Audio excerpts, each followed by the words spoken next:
నమస్కారం. మీరు చూస్తున్న సిసిసి డిజిటల్ 230 న్యూస్ బులెటిన్. ఈనాటి వార్తలకు ముందుగా ముఖ్యాంశాలు.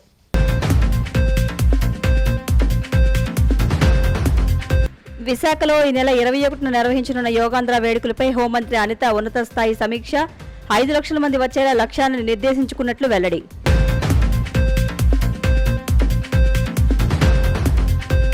తెలంగాణలో ఫోన్ ట్యాపింగ్ జరిగిందన్నది ముమ్మాటికి వాస్తవమేనన్న షర్మిల. ఇది వ్యక్తిగత గోప్యతకు, ప్రజాస్వామ్యానికి ప్రమాదకరమని వ్యాఖ్య.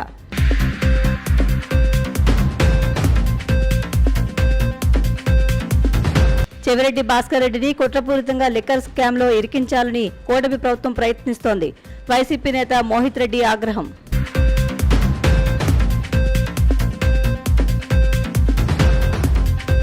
రాష్ట్రంలో టీడీపీ కూటమి పాలన ఎమర్జెన్సీని తలపిస్తోందన్న మాజీ మంత్రి శైలజానాథ్.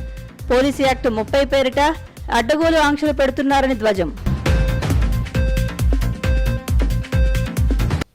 అంతర్జాతీయ యోగా దినోత్సవాన్ని విశాఖపట్నంలో నిర్వహించడం నగరవాసుల అదృష్టమని హోంమంత్రి వంగల్పూడి అనిత పేర్కొన్నారు. నగరంలో ఈ నెల 21న నిర్వహించనున్న యోగాంధ్ర వేడుకలపై సహచర మంత్రులు అచ్చెన్నాయుడు, డిబివి స్వామి, బీసీ జనార్దన్ రెడ్డి, అనగాని సత్యప్రసాద్లతో కలిసి అధికారులతో వీఎంఆర్డీఏ కార్యాలయంలో ఉన్నత స్థాయి సమీక్ష నిర్వహించారు. ఈ సందర్భంగా అనిత మాట్లాడుతూ యోగా దినోత్సవాన్ని అత్యంత ప్రతిష్టాత్మకంగా నిర్వహిస్తున్నామని చెప్పారు. సీఎం చంద్రబాబు స్వయంగా ఏర్పాట్లను పర్యవేక్షించారన్నారు.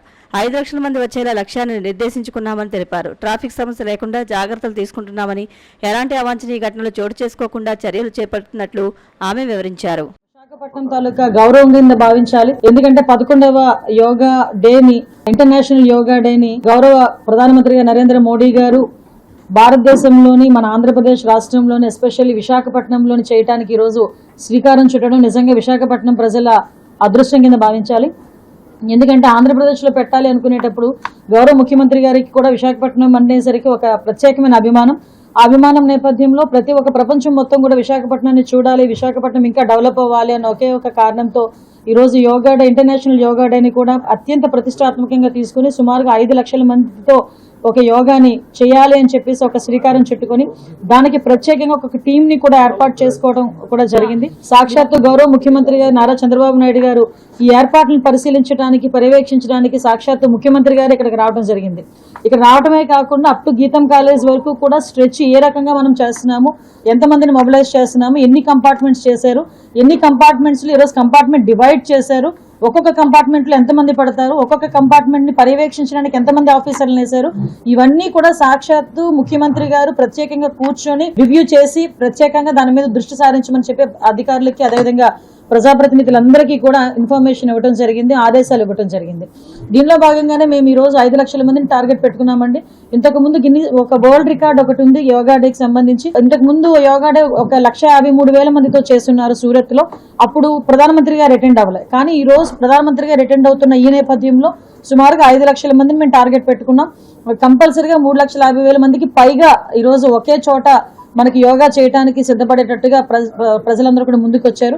ఇందులోని శుభపరిణామం ఏంటంటే రిజిస్ట్రేషన్స్ చేస్తే 2 కోట్ల మందికి పైగా రిజిస్ట్రేషన్స్ జరిగినాయి. అంటే మేము 2 కోట్లని మేము అనుకున్నాము, 2 కోట్ల మంది పైగా ఈ రోజు రిజిస్ట్రేషన్స్ జరిగినాయి.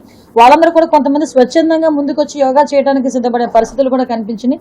ఈ యోగా డే సందర్భంగా ఒక డిక్లరేషన్ కూడా తీసుకుని ఆంధ్రప్రదేశ్ని ఆరోగ్య ఆంధ్రప్రదేశ్ గా కూడా ముందుకు తీసుకెళ్ళడానికి ఒక ప్రణాళికను కూడా సిద్ధం చేద్దామని నిన్ననే గౌరవ ముఖ్యమంత్రి గారు కూడా చెప్పడం జరిగింది.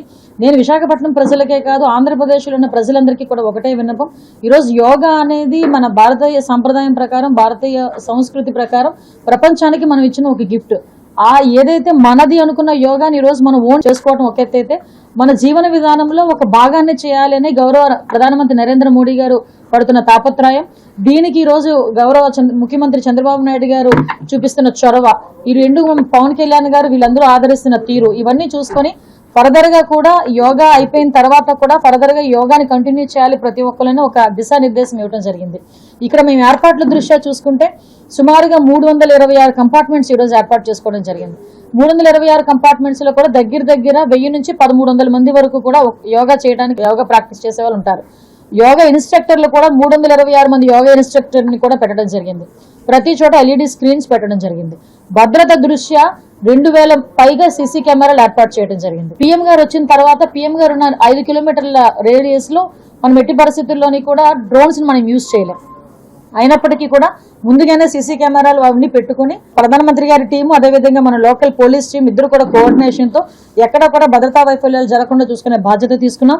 అట్ ద సేమ్ టైం ఈ రోజు సెక్యూరిటీ సేఫ్టీ రెండు ప్రధాన ఎజెండాలుగా ఈ రోజు తీసుకోవడం జరిగింది. చిన్న చిన్న మైన్యూర్ ఇష్యూస్ ని కూడా ఈ రోజు పరిగణలోకి తీసుకుని ఎక్కడ ఎటువంటి అవాంఛనీయ సంఘటనలు జరగకుండా ఎటువంటి ప్రాణ నష్టం జరగకుండా చూసుకునే బాధ్యత తీసుకోమని గౌరవ ముఖ్యమంత్రి గారు ఆదేశాలు ఇచ్చారు. ఎంత మైన్యూర్ ఇష్యూ అంటే ఎక్కడైనా స్నేక్స్ ఎక్కడైనా వస్తాయేమో స్ట్రెచ్ లో ఎక్కడైనా, ఎందుకంటే చాలా మాక్సిమం మనకి ఫారెస్ట్ ఏరియా ఉంటుంది. ఆ స్నేక్స్ కూడా రాకుండా ఒక స్ప్రేని కూడా చేయడానికి కూడా ఈ రోజు అధికారులు ముందుకు వచ్చారు. వాళ్ళనే కాకుండా స్నేక్ క్యాచర్స్ ని కూడా కొంతమంది ఇంచుమించు ఒక 50-60 మందిని ఈ రోజు మేము డిప్లాయ్ చేసుకుని పెట్టుకోవడం జరిగింది. ఎక్కడ కూడా కొండ వాల్ ఎక్కడైనా ఒకవేళ వర్షం పడి జారినా కూడా ఇబ్బంది లేకుండా వాటికి ప్రొటెక్షన్ గా ఒక బ్యారికేడ్స్ కూడా వేయటం జరిగింది. ఇవే కాకుండా ప్రతి ఒక్కరికి కూడా ఒక మ్యాట్, ఒక టీ షర్ట్, వాళ్ళకి ఒక water bottle, ORS packet and biscuit packet, ఇవన్నీ కూడా ఎవరైతే యోగా చేయడానికి వస్తారో వాళ్ళకి ఆ ప్లేస్ లో ఇవ్వడం జరుగుతుంది. వచ్చిన వాళ్ళు కూడా వెళ్ళేటంత వరకు వాళ్ళ ఇళ్లలో వెళ్ళేటంత వరకు కూడా ఎక్కడ ఎటువంటి ఇబ్బంది లేకుండా చూసుకునే బాధ్యత తీసుకున్నాం. మేము మా ప్రజాప్రతినిధుల పరంగా మేమందరూ పరంగా ఆంధ్రప్రదేశ్ ప్రజలకి, ముఖ్యంగా వైజాగ్ విశాఖపట్నం ప్రజలకి ఒక అప్పీల్ ఏంటంటే ఈ రోజు మన విశాఖపట్నానికి దక్కుతున్న గౌరవంగా మనం అందరం కూడా భావించుకోవాల్సిన అవసరం ఉంది. June 21 ప్రపంచం మొత్తం విశాఖపట్నం వైపు చూస్తుంది. అది నిజంగా ఒక మెరాకిల్, మన అదృష్టం. అటువంటి విశాఖపట్నానికి వచ్చిన అరుదైన అవకాశం కింద మనం భావించుకొని డెఫినెట్ గా మనందరం కూడా ఇందులో పార్టిసిపేట్ చేయాలని మనస్ఫూర్తిగా కోరుకుంటున్నా. At the same time medical camps wise గా కూడా చూసుకుంటే ప్రతి 1 కిలోమీటర్ కి ఒక మెడికల్ క్యాంప్ పెట్టుకున్నాం. ఇంచుమించు 200 పైగా అంబులెన్సెస్ ని కూడా రెడీ చేసుకున్నాం. అవి కూడా కాకుండా ఒక 10 బెడెడ్ హాస్పిటల్స్ టైప్ లో ఒక 3 ప్లేసెస్ లో 10 బెడెడ్ హాస్పిటల్స్ కూడా రెడీ చేస్తాం. ఓవరాల్ గా అన్ని విషయాల్లోని కూడా మేము చర్యలు తీసుకుంటున్నాం. చాలా మంది లేడీస్ కూడా ఇందులో ఇన్వాల్వ్ అవుతున్నారు కాబట్టి వాళ్ళకి టాయిలెట్స్ విషయంలో ఎక్కడ కూడా ప్రాబ్లం రాకూడదు అని మొన్నటి వరకు అయితే 1400 టాయిలెట్స్ దగ్గర 1500 టాయిలెట్స్ అనుకున్నాం. కానీ నిన్న గౌరవ ముఖ్యమంత్రి గారు వచ్చిన తర్వాత ప్రతి కంపార్ట్మెంట్ కి 10 టాయిలెట్స్ ఉండాలని ఆయన ఆదేశాలు ఇచ్చారు. సో దాని పరంగా కూడా ఈ రోజు మన మున్సిపల్ మినిస్టర్ గారు అందరూ కూడా ఈ రోజు మనకి ముందుకు వచ్చి ఆ ఏర్పాట్లన్నీ కూడా చూస్తున్నారు. ఎక్కడ కూడా ఎటువంటి ఇబ్బంది లేకుండా చూసుకునే బాధ్యత మేము అందరం కూడా తీసుకున్నాం. ఇంకొక విషయం, ఇక్కడ చేసేది 5 లక్షల మంది, కానీ స్టేట్ లెవెల్ మొత్తం మీద ఏ ప్లేసుల్లో వాళ్ళు చేస్తున్నారు. 2 కోట్ల మందికి పైగా మన స్టేట్ లో డిఫరెంట్ ప్లేసుల్లో చేస్తున్నారు. ఇది కాక ఇండియాలోని కూడా డిఫరెంట్ ప్లేసుల్లో చేయడానికి నరేంద్ర మోడీ గారు కూడా ఆదేశాలు ఇవ్వడం జరిగింది. దీనికి మనందరం కూడా భాగస్వాములు అవ్వాలని మనస్ఫూర్తిగా కోరుకుంటూ ఈ కార్యక్రమం విజయవంతం అవ్వాలని భగవంతుడు. తెలంగాణలో ఫోన్ ట్యాపింగ్ జరిగిందన్నది ముమ్మాటికి నిజమని ఏపీ పిసిసి అధ్యక్షురాలు వైఎస్ షర్మిల స్పష్టం చేశారు. 2018-19 పొలిటికల్ టైంలో తెలంగాణ సీఎంగా కేసీఆర్, ఏపీ సీఎంగా జగన్ ఉన్నప్పుడు చాలా సన్నిహితంగా ఉండేవారని గుర్తు చేశారు. 2018-19 పొలిటికల్ టైంలో తెలంగాణ సీఎంగా కేసీఆర్, ఏపీ సీఎంగా జగన్ ఉన్నప్పుడు చాలా సన్నిహితంగా ఉండేవారని గుర్తు చేశారు. ఈ ఫోన్ ట్యాపింగ్ వ్యవహారం ఈ ఇద్దరి సీఎంల జాయింట్ ఆపరేషన్ అని ఆమె అభివర్ణించారు. వాళ్ల సంబంధం ముందు రక్త సంబంధం కూడా చిన్నపోయిందని ఆవేదన వ్యక్తం చేశారు. కేవలం రాజకీయ ప్రత్యర్థి అయినందుకే తన వ్యక్తిగత సంభాషణలు కూడా దొంగచాటుగా విన్నారని, ఇది వ్యక్తిగత గోప్యతకు తీవ్ర భంగం కలిగించడమే కాకుండా ప్రజాస్వామ్య విలువలకు కూడా విఘాతమని ఆమె పేర్కొన్నారు. ఈ ఫోన్ ట్యాపింగ్ వ్యవహారంపై సమగ్రమైన విచారణ జరిపించాలని, ఇందులో ప్రమేయం ఉన్న ప్రతి ఒక్కరిని చట్టం ముందు నిలబెట్టి కఠినంగా శిక్షించాలని ఆమె డిమాండ్ చేశారు. గత పొలిటికల్ టర్మ్ 2018-19 పొలిటికల్ టర్మ్ కాలంలో, అంటే తెలంగాణలో కేసీఆర్ గారు ముఖ్యమంత్రిగా ఉన్నారు, ఆంధ్రాలో జగన్మోహన్ రెడ్డి గారు ముఖ్యమంత్రిగా ఉన్నారు. ఇద్దరు చాలా సన్నిహితంగా ఉండేవాళ్ళు. ఒకరికి ఒకరు అన్నట్టుగా కేసీఆర్, కేటీఆర్ గారు జగన్మోహన్ రెడ్డి గారితో చాలా మంచి సంబంధాలను మెయింటైన్ చేశారు. అసలు వాళ్ళ సంబంధం ముందు రక్త సంబంధం కూడా చిన్నపోయింది.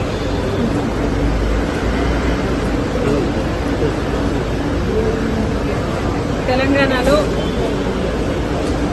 ఫోన్ ట్యాపింగ్ జరిగింది అన్నమాట ముమ్మాటికి నిజం. మరి ఈ ఫోన్ ట్యాపింగ్ వ్యవహారం తెలంగాణ ముఖ్యమంత్రి, ఆంధ్ర ముఖ్యమంత్రి కలిసి చేసిన జాయింట్ ఆపరేషను లేకపోతే ఇది షేర్డ్ ఇన్ఫర్మేషను నాకు తెలియదు. కానీ ఒక మాట అయితే స్పష్టంగా అర్థమైంది. అదేమిటంటే ఫోన్ ట్యాపింగ్ జరుగుతుంది. ఎంతమంది మీద జరుగుతుందో నాకు తెలియకపోయినా నా ఫోన్ ట్యాప్ అవుతుంది, నా భర్త ఫోన్ ట్యాప్ అవుతుంది, నా దగ్గర వాళ్ళ ఫోన్లు ట్యాప్ అవుతున్నాయి అన్న విషయం నాకు చాలా చాలా స్పష్టంగా అర్థమైంది. అసలు మా ఫోన్లు ట్యాప్ అవుతున్నాయి అనే అంశాన్ని నిజానికి నిర్ధారించింది వైవి సుబ్బారెడ్డి గారే. స్వయంగా వైవి సుబ్బారెడ్డి గారే హైదరాబాద్లో మా ఇంటికి వచ్చారు. మా ఇంటికి వచ్చి మా ఫోన్లు ట్యాప్ అవుతున్నాయి అన్న అంశం నిర్ధారిస్తూ మా ఫోన్లు ట్యాప్ చేసిన ఒక కాన్వర్సేషను, ఒక ఆడియో కాన్వర్సేషను, వాళ్ళు ఫోన్ ట్యాప్ చేసిన కాన్వర్సేషను నాకే వినిపించారు. మరి ఈ విషయం సుబ్బారెడ్డి గారు ఇప్పుడు ఒప్పుకుంటారా అంటే నాకు తెలియదు, నాకు అనుమానమే. ఎందుకంటే జగన్మోహన్ రెడ్డి గారు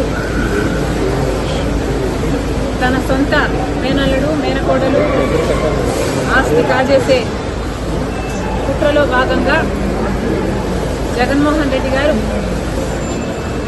సాయిరెడ్డి గారికి, సుబ్బారెడ్డి గారికి ఎలా ఒత్తిడి చేశారో, ట్యూషన్లు పెట్టి మరి మీడియాలో ఎలా అబద్ధాలు మాట్లాడించారో సాయిరెడ్డి గారు స్వయంగా చెప్పారు.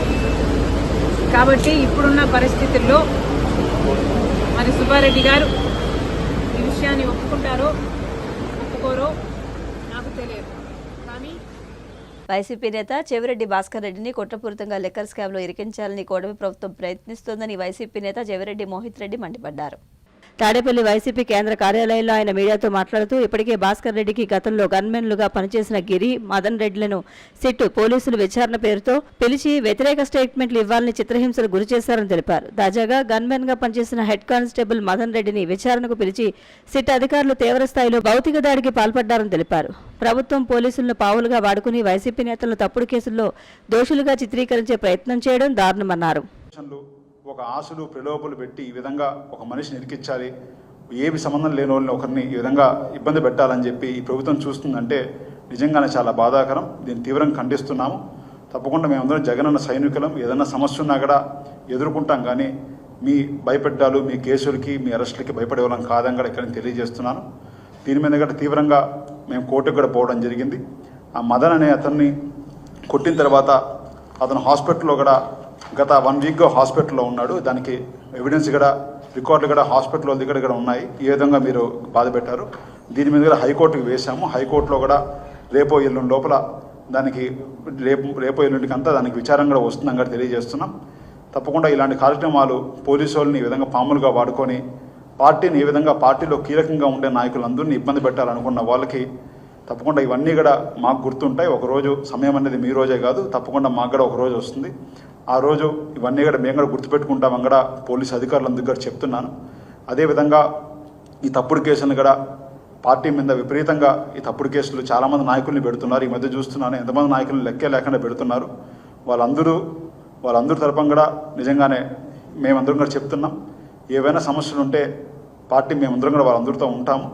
ఏ సమస్యలు ఉన్నా కూడా మేము ఇంకా గట్టిగా నిలబడతాము కూడా, ఇలాంటి తప్పుడు కేసులు పెడితే ఇంకా గట్టిగా నిలబడతాము కూడా మీకు తెలియజేస్తాం. ఇంకా ఏదో చెప్తున్నారు అరెస్ట్ చేశారని చెప్పి ఇక్కడ న్యూస్లో నేను కూడా చూస్తున్నాను. కానీ గత 15 రోజులుగా నాన్నగారు చెప్తున్నారు మేము ఇంటికాడే ఉన్నాము, మీరు ఎప్పుడు అరెస్ట్ చేసుకోవచ్చు, మీకు ఏదైనా ఇబ్బంది ఉంటే మేము మా సెల్ ఆన్లోనే ఉంది. నిన్నంతా కూడా విజయవాడలో ఉండడం జరిగింది. అంటే ఈ విధంగా మేము దగ్గరగా ఉన్నా కూడా వాళ్ళు ఏం పట్టించుకోకుండా ఈరోజు ఎక్కడికో మేము వ్యాపారరీత్యా ఇంకో రీత్యా ఏదైనా చిన్న పనికి పోతా ఉంటే ఈ విధంగా చేశారని చెప్పి వాళ్ళు చెప్తున్నారు. తప్పకుండా అది నాకు తెలిసి ఈరోజు ఈవినింగ్కో రేపటికో అది వస్తుంది, నాకు కరెక్ట్గా ఐడియా లేదు. నాకు తెలిసి ఈరోజు వస్తే దాని మీద కూడా స్పందిస్తాను తెలియజేస్తాను. మా మీద ఈరోజు వరకు నాకు తెలిసినంత వరకు ఒక ఎఫ్ఐఆర్లో మా నాన్న పేరు లేదు, మాకు ఒక నోటీస్ కూడా ఎవరు జారీ చేయలేదు. ఇట్లా సమస్య ఉంది, మా డ్రైవర్లకు గన్మ్యాన్కి రమ్మని చెప్పి విట్నెస్కి రమ్మని చెప్పి ఇవ్వడం తప్ప చెవిరెడ్డి భాస్కర్ రెడ్డి గారి మీద ఒక్క కంప్లైంట్ లేదా ఒక నోటీస్ ఈ రోజు వరకు నాకు తెలిసైతే లేదు. లేకుండా ఈరోజు ఏదో అరెస్టింగ్ కూడా అంటున్నారు, కానీ దాని గురించి పూర్తి ఇన్ఫర్మేషన్ కూడా సేకరిస్తున్నాం. వచ్చిన వెంటనే అంటే తప్పుడు కన్ఫెషన్లు తీసుకుందామని చెప్పి ఈ విధంగా కొడుతున్నాను భావిస్తున్నాం. ఎందుకంటే వాళ్ళు మేమేం తప్పు చేయలేదని వాళ్ళకే తెలుసు, అందరికీ తెలుసు. ఈ లిక్కర్ కేసు అనేదే ఒక అబద్ధపు కేసు అని అందరికీ తెలుసు. అలాంటిది నాన్నగా నిరికించాలంటే వాళ్ళకి ఏదో ఒక కన్ఫెషన్ వాళ్ళకి ఈ రోజు వరకు కాంక్రీట్ ఎవిడెన్స్ ఒక్కటిగా లేదు. ఏదో ఒక కన్ఫెషన్, నేను చెప్తే ఇంకోరు చెప్తే ఇంకోరు అని చెప్పి అందరిని ఇరికించుకుంటూ పోతున్నారు. ఈ విధంగా ఇరికిస్తే, ఈ విధంగా ఇబ్బంది పెట్టాలంటే రేపు ఇదే పరిస్థితిగా టీడీపీ నాయకులు కూడా వస్తుంది కదా. ఎందుకంటే వాళ్ళ గన్మ్యాన్లు ఉంటారు, వాళ్ళ పిఏలు ఉంటారు, ఇంకోరు ఉంటారు. వాళ్ళు రేపు పిలిచి వాళ్ళ పోలీస్ ఆఫీసర్లు కాబట్టి బెదిరించో భయపెట్టో ఈ విధంగా రాసుకుంటా పోతే రేపు ఏ విధంగా లా అండ్ ఆర్డర్ నిలబెడతారో కూడా భయమేస్తుంది ఈరోజు ఈ సంఘటనలు చూస్తూ ఉంటాం. రాష్ట్రంలో టీడీపీ కూటమి పాలన ఎమర్జెన్సీని తలపిస్తోందని, పోలీస్ యాక్ట్ 30 పేరుతో అడ్డగోలాంక్షలు విధిస్తున్నారని మాజీ మంత్రి సాకే శైలజనాథ్ ఆక్షేపించారు. మాజీ సీఎం జగన్ పర్యటనలపై తీవ్రంగా భయపడుతున్న ప్రభుత్వం ఎలాగైనా ఆయన నివారించాలని కుట్ర చేస్తోందని ఆరోపించారు. అనంతపురంలో ఆయన మీడియాతో మాట్లాడుతూ, నిన్న తాను సింగనమల పర్యటనకు వెళ్తూ ఉంటే పోలీస్ యాక్ట్ 30 అమల్లో ఉందని, అనుమతులు లేవని పోలీసులు అడ్డుకున్నారని తెలిపారు. రెగ్యులేషన్ అమలు చేయడానికి ప్రయోగించే పోలీస్ యాక్ట్ 30ని ప్రతిపక్ష నాయకుల పర్యటనలపై నిషేధాజ్ఞను అమలు చేయడానికి వాడుకుంటున్నారని దుయ్యబట్టారు. కొన్ని వేల మంది జనాలు వస్తారు, వాళ్ళు నియంత్రించుకోవాల్సింది మీరు కదా, పద్ధతి ప్రకారం పెట్టుకోవాల్సింది మీరు కదా, వచ్చే వాళ్ళకి బాగా వహించాల్సింది మీరు. అది ఎంత అన్యాయం మీరు అంటే, జగన్మోహన్ రెడ్డి గారి బండ్లు కంట్రోల్ చేసి, జగన్మోహన్ రెడ్డి గారి దగ్గర ఉన్న మనుషులు కంట్రోల్ చేసి ఏమైనా సాధిద్దాం అనుకుంటున్నారా? వదిలి మీకు చాలా భయాన్ని క్రియేట్ చేసినట్లుంది. వచ్చే కాలం అంతా అప్రహతిఘాతంగా జగన్మోహన్ రెడ్డి యొక్క పురోగమనమే ఉంటుంది తప్ప మీరు ఎన్ని అడ్డంకులు కల్పించినా సరే ఆఖరికి ప్రజలు దాన్ని ఒప్పుకోని విషయాన్ని గుర్తు చేస్తూ ఉన్నాం. ఇప్పటికిప్పుడు స్టోలింగ్లో చూస్తూ ఉన్నా, అబ్బాయి పేరు ఏదో రాశాడు దీంట్లో, మదన్ అట, కానిస్టేబుల్ చెవిరెడ్డి భాస్కర్ రెడ్డి. ఆ అబ్బాయి డీజీపీకి ఉత్తరం రాశాడు, అయ్యా వీళ్ళను నన్ను హింసిస్తున్నారు, భయపడిస్తున్నారు, కొడుతున్నారు, తప్పుడు స్టేట్మెంట్ ఇమ్మంటా ఉన్నారు, నాకు ఉద్యోగం లేకపోయినా పర్వాలేదు, నేను ఆ మీటింగ్కి పోలేనయ్యా అని ఆయన లెటర్ రాశాడు. అంతకుముందు ఇంకా గిరి అనే అబ్బాయిని కూడా ఇదే విధంగా స్టేట్మెంట్లు ఇప్పించుకున్నారట అని ఏదో కేసు మీద నేను సగమే చూశాను. అంటే ఏం జరుగుతూ ఉంది? డీజీపీ గారు ఎట్లాగైతే ఆఖరికి అన్ని రంగాల్లో ప్రమాణం, భారత రాజ్యాంగం మీద, మనస్సాక్షి మీద, దేవుని మీద ప్రమాణం చేస్తామో ఆ ప్రమాణం చేసే మనం అందరూ కొనసాగుతూ ఉన్నాం. 30 యాక్ట్ అమలు అవుతుందంటే మాకు తెలియాలి, పోలీస్ యాక్ట్ 30 అమల్లో ఉందంటే మాకు తెలవాలి, ప్రజలకి, మాకని కాదు ప్రజలకు తెలవాలి. దానికి సంబంధించిన టీవీలో చెప్తారా, పేపర్లో చెప్తారా, లేకపోతే టామ్ వేయిస్తారా, లేక ఇంటింటికి పోయి చెప్పిస్తారా, అది మీ ఇష్టం.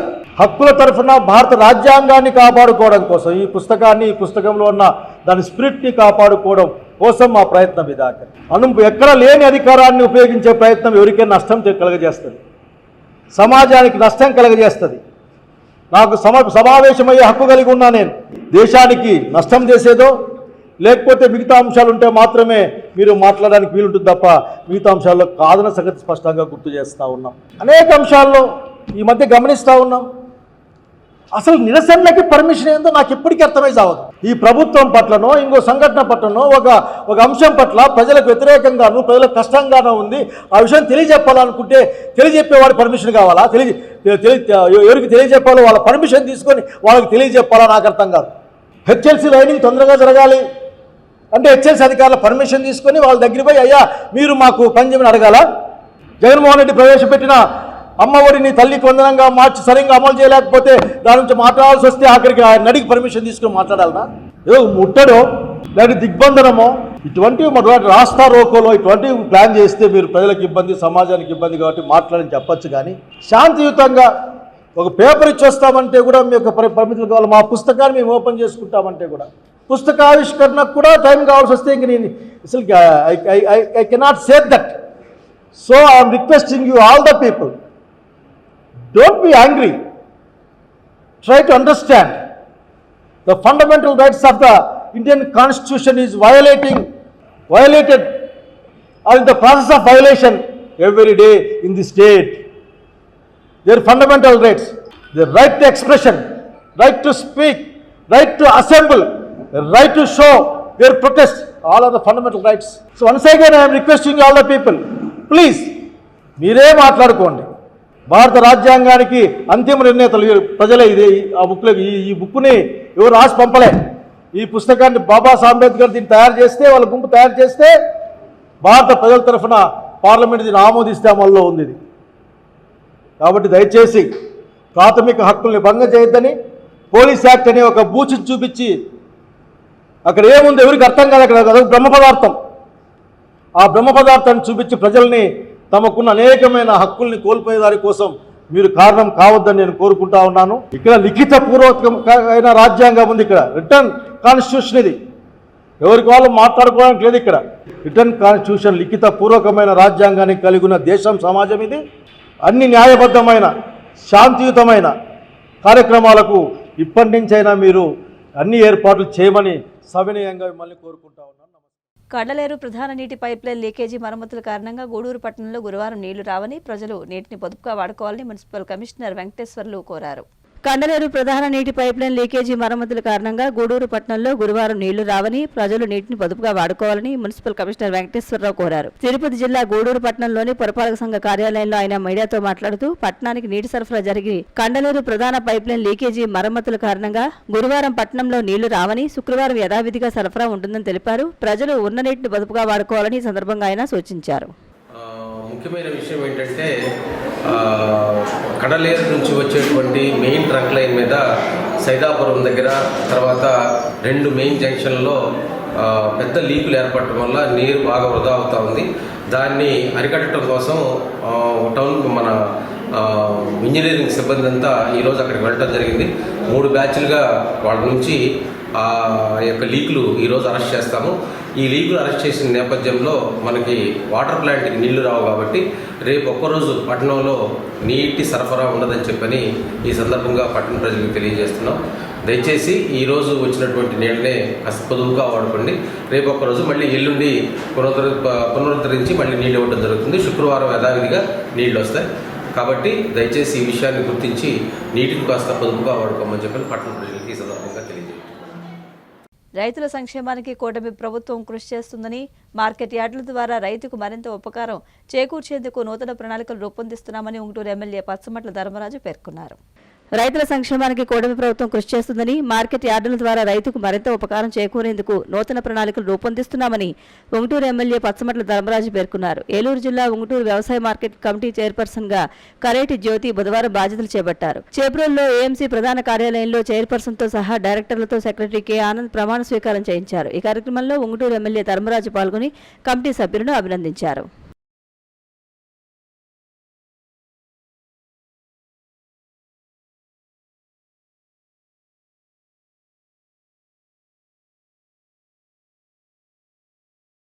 కాంట్రాక్ట్ పారిశుధ్య కార్మికులకు కూడా తల్లికి వందనం పథకాన్ని అమలు చేయాలని, దీర్ఘకాలంగా పెండింగ్లో ఉన్న సమస్యలు పరిష్కరించాలని కోరుతూ గూడూరులో పారిశుధ్య కార్మికులు నిరసన వ్యక్తం చేశారు. కాంట్రాక్ట్ పారిశుధ్య కార్మికులకు కూడా తల్లికి వందనం పథకాన్ని అమలు చేయాలని, దీర్ఘకాలికంగా పెండింగ్ లో ఉన్న సమస్యలను పరిష్కరించాలని కోరుతూ గూడూరులో పారిశుధ్య కార్మికులు నిరసన వ్యక్తం చేశారు. తిరుపతి జిల్లా గూడూరు పట్టణంలోని పురపాలక సంఘ కార్యాలయం ఎదుట AP municipal workers and employees union ఆధ్వర్యంలో కాంట్రాక్ట్ పారిశుధ్య కార్మికులు నిరసన కార్యక్రమం నిర్వహించి తమ డిమాండ్ల పరిష్కారం చేయాలని నినాదాలు చేశారు. అనంతరం కమిషనర్ వెంకటేశ్వర్లకు వినతిపత్రం అందజేశారు. ఈ సందర్భంగా యూనియన్ నాయకులు మాట్లాడుతూ, తల్లికి వందనం పథకాన్ని కాంట్రాక్ట్ కార్మికులకు కూడా ఇవ్వాలని, లేని పక్షంలో రాబోయే రోజుల్లో దశల వారీగా నిరసన కార్యక్రమాలు ఉంటాయని తెలిపారు. Workers and employees federation CIT ఆధ్వర్యంలో ఈరోజు రాష్ట్ర కమిటీ పిలుపు మేరకు తిరుపతి జిల్లా గూడూరు మున్సిపల్ కార్మికులు మున్సిపల్ ఆఫీస్ ముందు నిరసన కార్యక్రమం తెలియజేయడం జరిగింది. ఈ నిరసన కార్యక్రమం యొక్క ముఖ్య ఉద్దేశం ఏమిటంటే, రాష్ట్ర ప్రభుత్వం నుంచి వచ్చే సంక్షేమ పథకాలన్నీ వర్తించాలి. అదేవిధంగా మున్సిపల్ ఇంజనీరింగ్ కార్మికులకి 36 జీవో వర్తించాలి. రిటైర్మెంట్ బెనిఫిట్స్ కల్పించాలి. అదేవిధంగా అనారోగ్యం పాలైన మరణించిన వాళ్ళ కుటుంబంలో ఒకరికి ఉద్యోగం ఇవ్వాలి. ఈ 5 డిమాండ్స్ నెరవేరేలా మేము సమ్మెలోకి పోవడానికి సిద్ధంగా ఉన్నాం. ఈ పూర్తి బాధ్యత రాష్ట్ర ప్రభుత్వం వహించాలని తెలియజేస్తూ AP municipal workers and employees federation Gudur పట్టణ కార్యదర్శి దారా కోటేశ్వరరావు కార్యాలయం ముందు కూడా ఈ యొక్క మున్సిపాలిటీ కార్మికులు నిరసన కార్యక్రమం చేపట్టాం. దీని ఉద్దేశం ఏంటంటే, గత ప్రభుత్వం ప్రతిపక్షం ఉన్నప్పుడు 17 రోజుల పాటు కూడా ధర్నా నిర్వహించాం. బంధులు కూడా చేయటం జరిగింది. దీక్ష కూడా ఏర్పాటు చేస్తాం. ఆ దీక్షలో కూడా ఈ యొక్క ప్రతిపక్షం తెలుగుదేశం నాయకులు వచ్చి మీకుండే కోరికలను కూడా మేము న్యాయబద్ధంగా నెరవేర్చాలని ఆశించారు. కానీ ఇప్పటి వరకు కూడా ప్రభుత్వం వచ్చింది, కానీ మా మున్సిపాలిటీ కార్మికులకు వంక ఇటు చూడాలి. మేము అడిగే న్యాయమైన కోరికలే, మమ్మల్ని ప్రభుత్వ ఉద్యోగాలు గుర్తించండి, మాకు అందరికీ ఇచ్చినటువంటి సంక్షేమ పథకాలు కూడా మాకు ఇవ్వండి, మా బిడ్డలకి తల్లికి వందనం అనే పథకాన్ని కూడా మాకు ఇవ్వండి అని చెప్పి మేము అంటున్నాం. ఈరోజు ఎత్తుకుంటే కోటీసులు కూడా ఈ సంక్షేమ పథకాలు వస్తున్నాయి. మేము నిద్ర పొద్దున లేచి మురికి కాళ్ళు దేవుకుంటే మా బిడ్డల మీద చదువుకునేదానికి సంక్షేమ పథకాలు కానీ తల్లికి వందనం లేదా అనుకుంటాం. ఏదైనా కానీ కావచ్చు. దీంట్లో భాగంగా ఆ రోజు నుంచి కూడా ఈ రోజు వరకు కూడా ఇచ్చిన హామీలు కూడా నెరవేరాలి కాబట్టి అంచెలంచెలుగా మా రాష్ట్ర కమిటీ కార్యక్రమం ఉంటుంది. ఆ యొక్క కార్యక్రమం ఈరోజు కూడా కార్యక్రమం చేస్తున్నాం. రేపు 9వ తేదీ కూడా మాకు భారీ ఎత్తున కూడా ధర్నా కార్యక్రమాలు బంధువులు కూడా ఉంటున్నాయి కాబట్టి దానికి మేము ఇదే చెప్తున్నాం. ఇకనైనా కళ్ళు తెచ్చుకొని మాకు ఇచ్చిన హామీలు కూడా వెంటనే నెరవేర్చాలని చెప్పి మేము సీరియస్గా డిమాండ్ చేస్తున్నాం. వార్తలు ముగించే ముందు ముఖ్యాంశాలు మరొకసారి.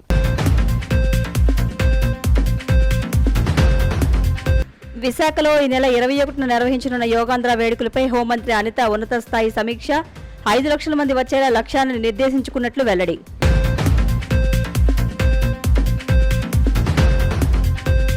తెలంగాణలో ఫోన్ ట్యాపింగ్ జరిగిందన్నది ముమ్మాటికి వాస్తవమేనన్న షర్మిల. ఇది వ్యక్తిగత గోప్యతకు, ప్రజాస్వామ్యానికి ప్రమాదకరమని వ్యాఖ్య.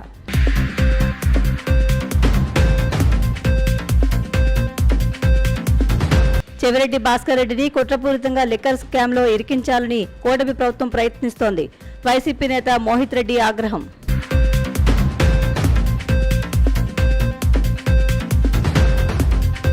రాష్ట్రంలో టీడీపీ కూటమి పాలన ఎమర్జెన్సీని తలపిస్తోందన్న మాజీ మంత్రి శైలజానాథ్. పోలీసు యాక్ట్ 30 పేరిట అడ్డగోలు ఆంక్షలు పెడుతున్నారని ధ్వజం.